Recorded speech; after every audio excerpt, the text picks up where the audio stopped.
पूतना क्या करे, अरे छोड़ दे छोड़ दे छोड़ दे। कन्हैया कहते हैं हम पहली बात तो पकड़े नहीं, और जब पकड़ ले तो फिर छोड़े नहीं। बड़ा आनंद सा। आज पूतना के प्राण निकलने लगे, धड़ाम से पूतना गिर गई, प्राण निकल गए। महाराज जैसे पूतना गिरी ना, महाराज कहा जाता है कई वृक्ष चकनाचूर हो गए।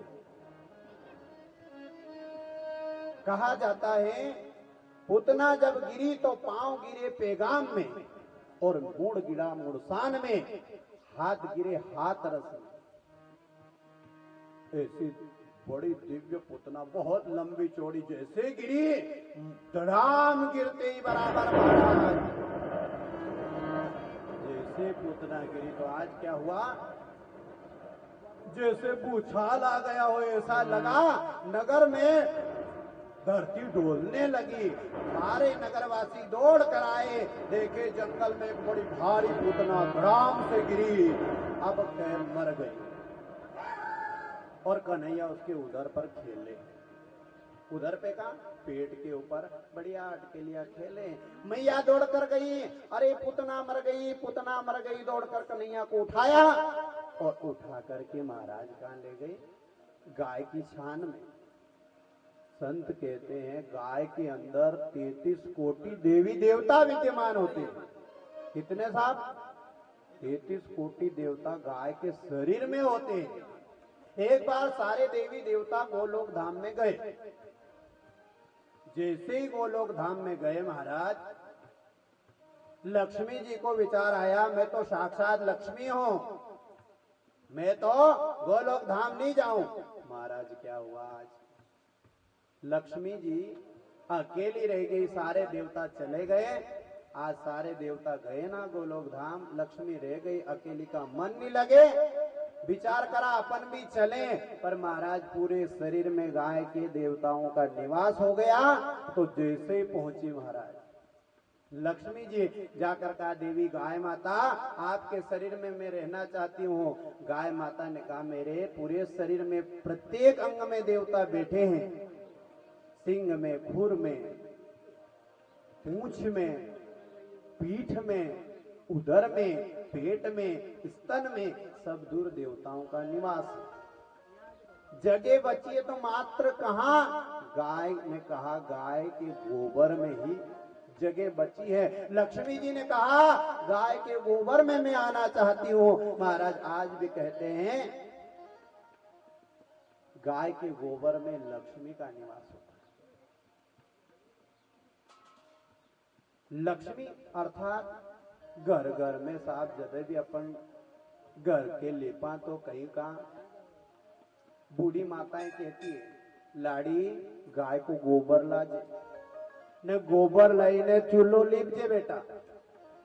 क्यों कहती है, क्योंकि गोमय वस्ते लक्ष्मी। जब गाय का गोबर से घर लीपा जाए नहीं तो वो लक्ष्मी का उस घर में निवास हो जाता है। आज भी हवन पूजन यज्ञ अभिषेक जो भी करते हैं उसमें क्या लेते हैं अपन, गाय का गोबर। क्यों लेते हैं, क्योंकि उसमें लक्ष्मी का निवास है। तो गाय की पूंछ से महाराज झाड़ा लगाया कन्हैया को, और इधर साहब ने जो बचे थे लकड़ियां टूट गई थी उनको रखा इस पूतना के ऊपर, और जैसे ही जलाई महाराज पूतना का शरीर दग्ध होने लगा, और पूतना के शरीर में से सुगंध निकली।